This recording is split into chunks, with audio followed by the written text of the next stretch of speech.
What is that, Andrew?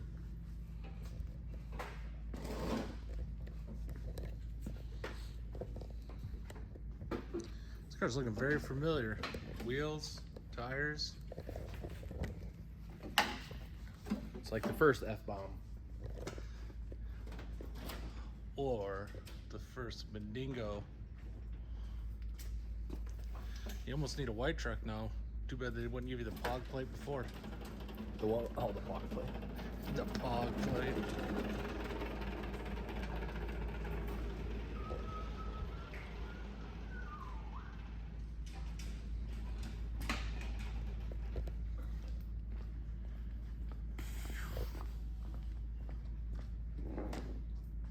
So unfortunate chain of events. One of the hydraulic went out on the hoist, so we took it to get it rebuilt. And they had it for a week and called me and they're like, "It's gonna be like $500 to fix that. Do you want to do it?" I'm like, "Oh my god, I thought that's what you were already doing."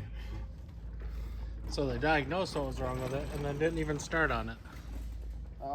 I already diagnosed what's wrong with it. It's leaking out of that top seal. Fix it. I'm like, it's leaking fluid out of this seal right here. Probably needs a new order. I called the company and tried to get parts, but apparently Atlas can't get parts for any hoists that are 4 or 5 years old because they probably shop around for the cheapest Chinese facility possible, and then they can't get them any longer. So that's pretty cool. So I won't ever buy one of their hoists again for any reason. You can't even service a 5-year-old hoist. That's pretty sad. So we got to lift up the arms of the forklift. Like, we don't have any customers' cars on here, so it really is binding us up for the last 2 weeks. But I was like, hey, work on this piece of shit, because if this falls off, it might do us some good, because then we can just cut some more bent panels off it.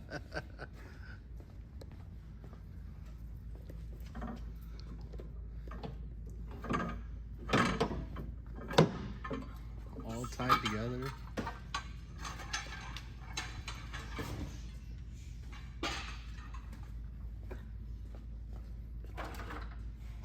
This isn't exactly OSHA approved, so watch out, Richard.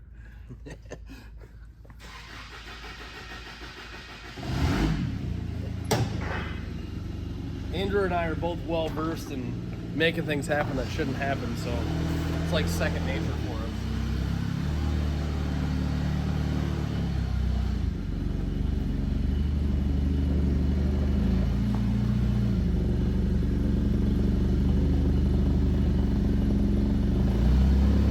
Navy SEAL signals too.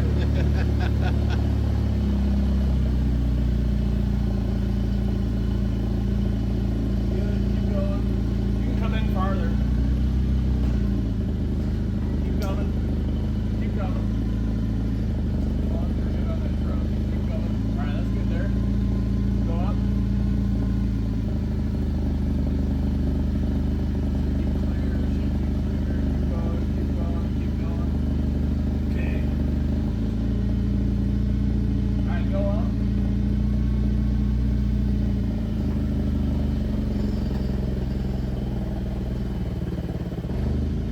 Keep going.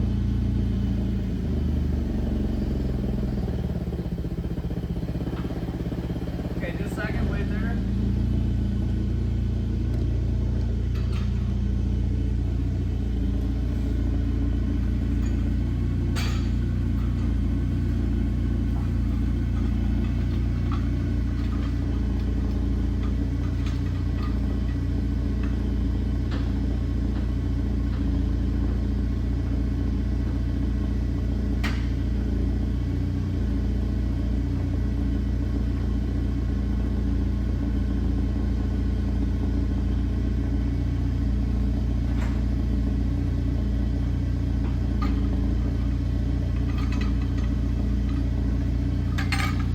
Okay, go ahead. Go down.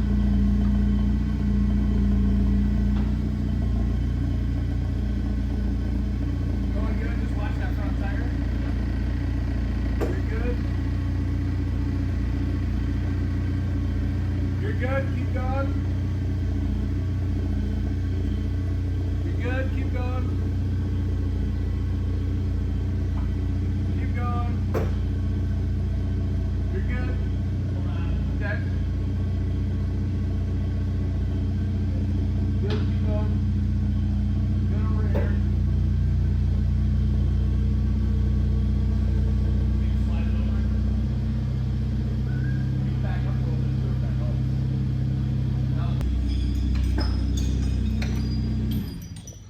slick. Sometimes you just gotta do what you gotta do. Either do nothing or, you know, make little compromises. So All right. Pause there. We'll get this off the cherry picker real quick and pick up when we're doing something cool.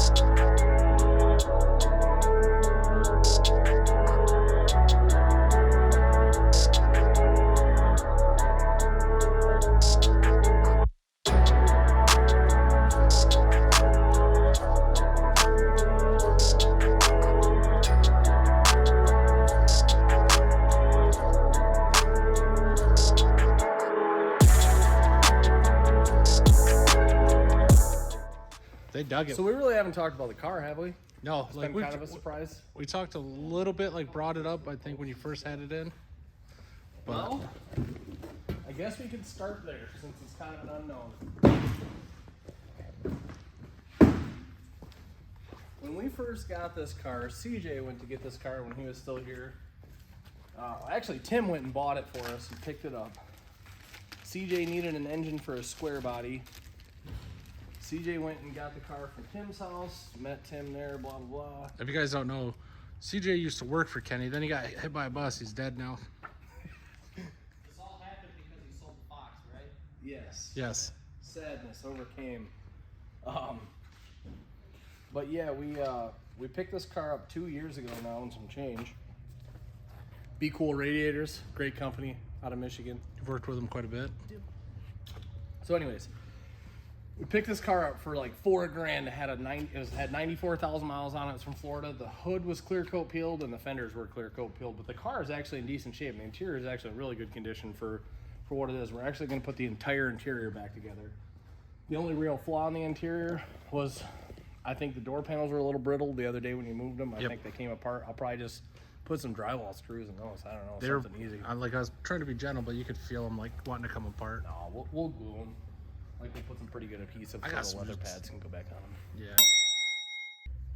So anyways, we got the car because CJ needed a long block, and I was like, oh, we'll end up with a car. Like, we'll do something with it at some point.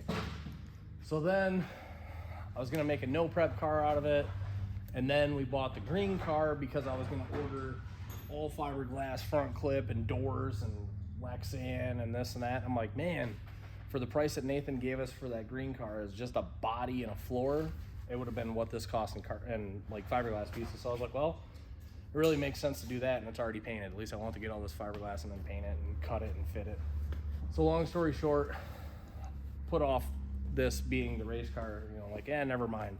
So we ended up getting the green car, worked on the green car, blah, blah, blah.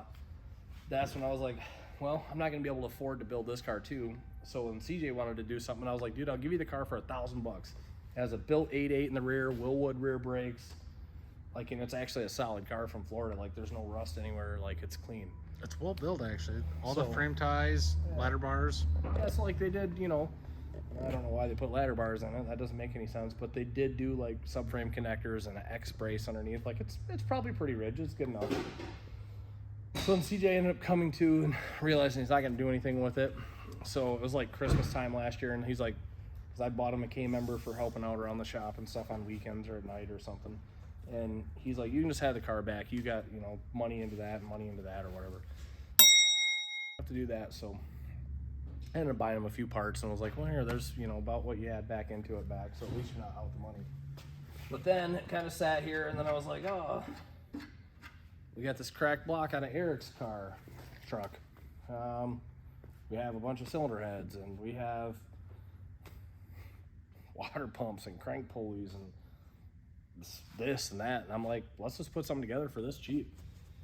So a couple friends, my friend Chad's a customer. He gave us intake manifold, really nice fuel pressure regulator, a really nice fuel pump, front Viking shocks, an intercooler, which we decided not to use, but like he gave us a bunch of stuff. He's like, you can have it. I don't like selling stuff. It's awful. So he gave us a bunch of stuff.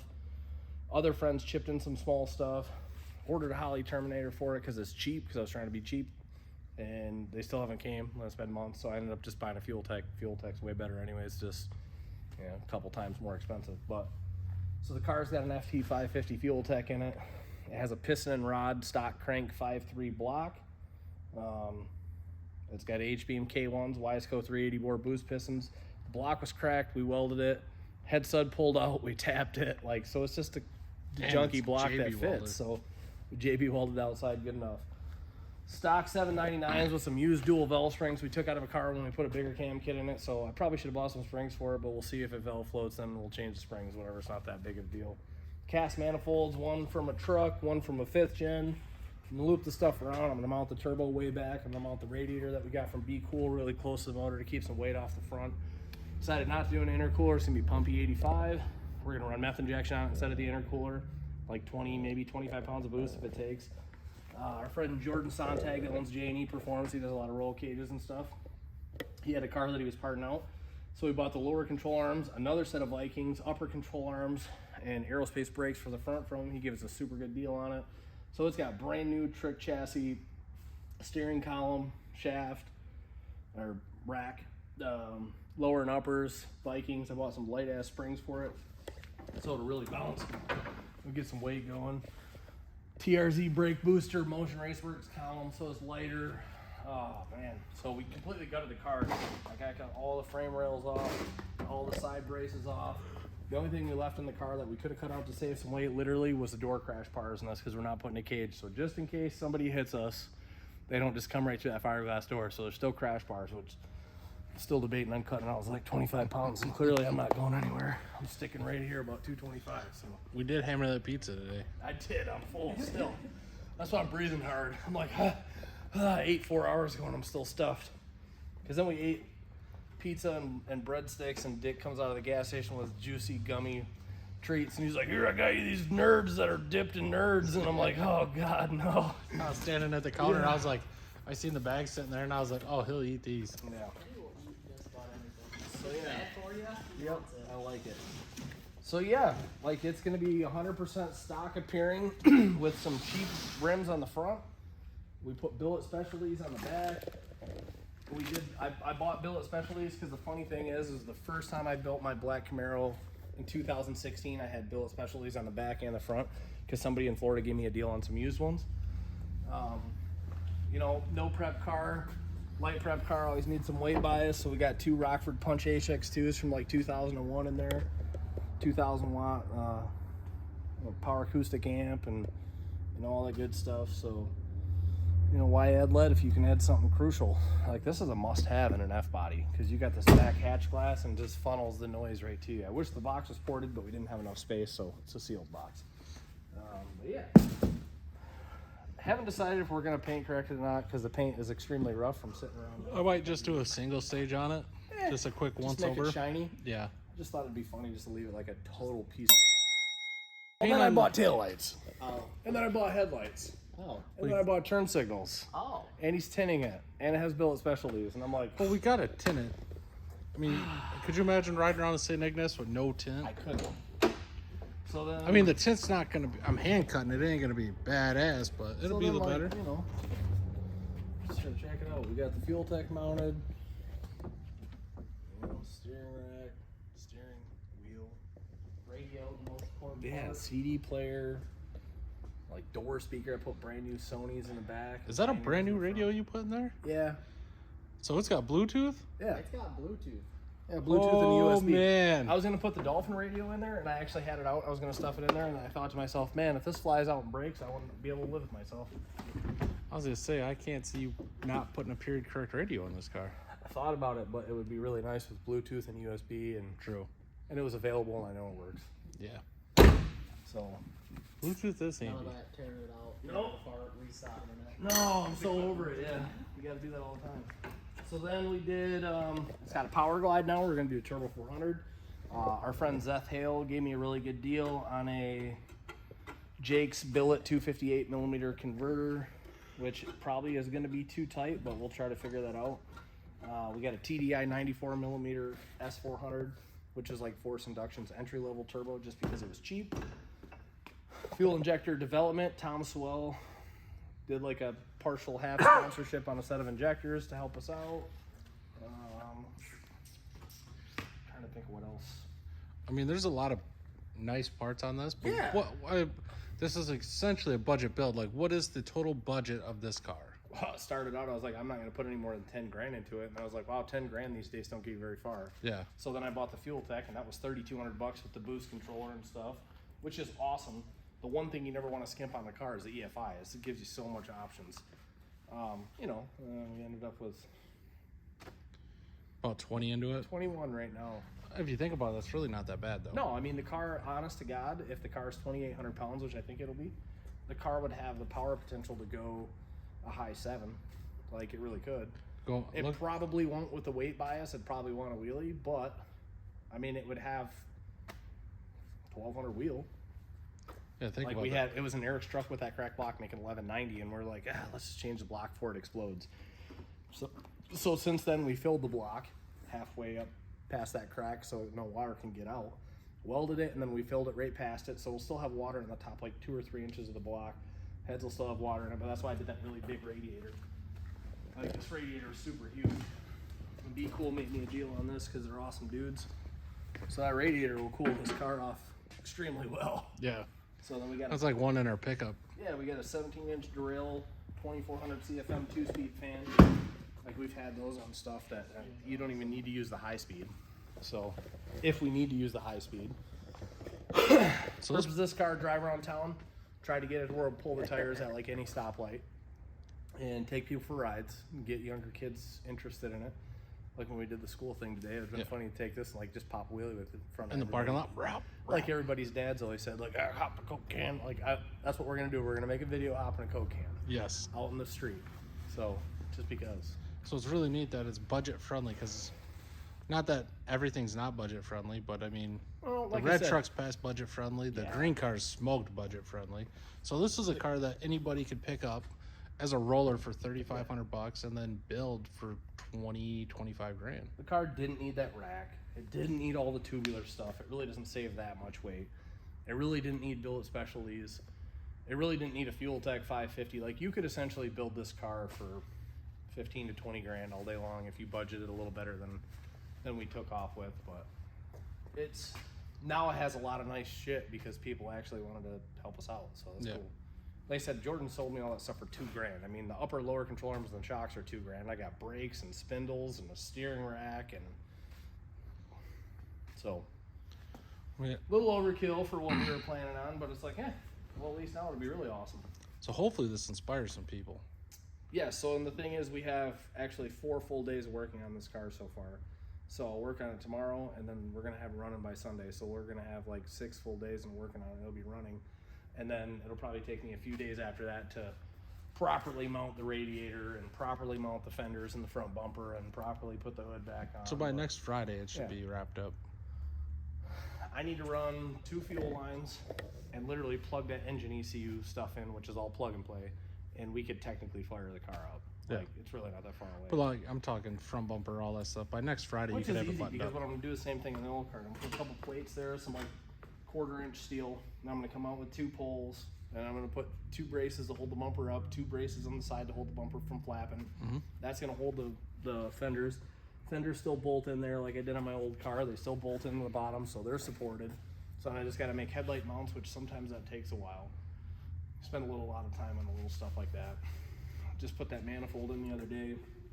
I mean, it's the little stuff like I have to cut this double D for the steering rack, slide it in and weld it. Like, just there's a lot of little odds and ends.